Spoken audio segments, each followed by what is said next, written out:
Hello everyone, আসসালামু আলাইকুম। চলে আসলাম আজকে একটু বাইরে।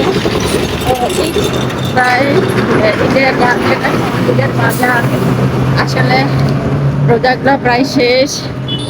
ঠিক আছে, রাইত পহেলি ঈদ।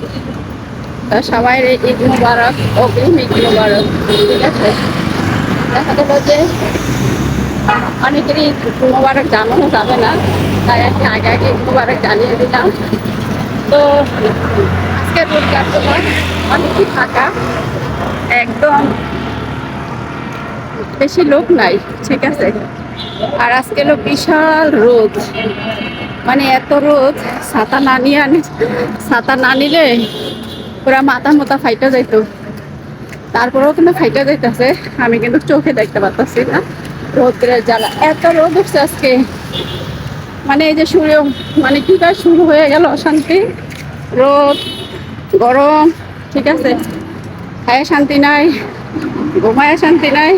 ঠিক আছে, আর দেখো যে কয়জনই আছে এখন বর্তমানে, তারা হয়তো যাওয়ার প্রস্তুতি নিচ্ছে, আর যারা যাওয়ার তো আগেই চলে গেছে।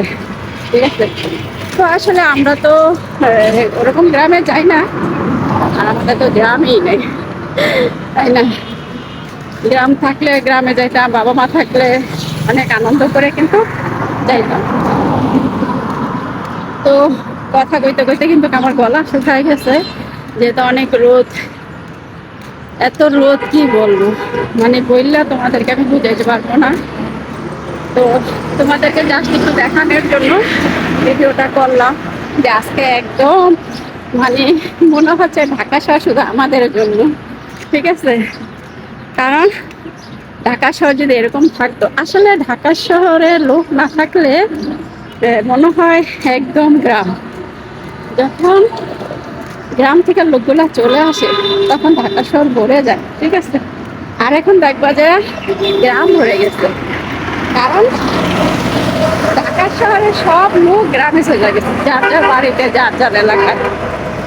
আমার খুব যাওয়ার ইচ্ছা ছিল, কিন্তু এই বাবা মা নাই, তারপরে গিয়ে কি করবো, সেজন্য আর গেলাম না। তো ভাই যায় অবশ্য, ভাই শ্বশুর বাড়িতে যায়, আমাদের বাড়িতে যায়। ঠিক আছে, কতদিন হয়ে গেল বাড়ি যায় না, বাড়ির কথা খুব মনে পড়ে, বাড়িকে খুব মিস করি, কিন্তু আসলে কেউ নাই, কোথায় যাব? একটা যাই, একটা ঘর আছে, কিন্তু থাকার মতন ওরকম পরিস্থিতি নাই, একদম পুরো নষ্ট হয়ে গেছে। তাই মনে অনেক দুঃখ, যাদের বাবা মা আছে, যাদের বাড়ি ঘর আছে, তারা সবাই চলে যাচ্ছে, আর আমরা ঢাকা শহরে রয়ে গেছি। যাই হোক, সবাই চলে গেলে তো আর হবে না, কিছু থাকতে হবে, তাই না?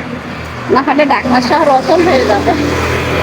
ঠিক আছে, যাই হোক, ভালো থাকো, সুস্থ থাকো, সবাই ঠিকঠাক মতন বাড়ি যাও, ঈদ করো, আনন্দ করো। ঠিক আছে, আর আমাদের জন্য একটু দোয়া করো। ওকে, আল্লাহ হাফিজ।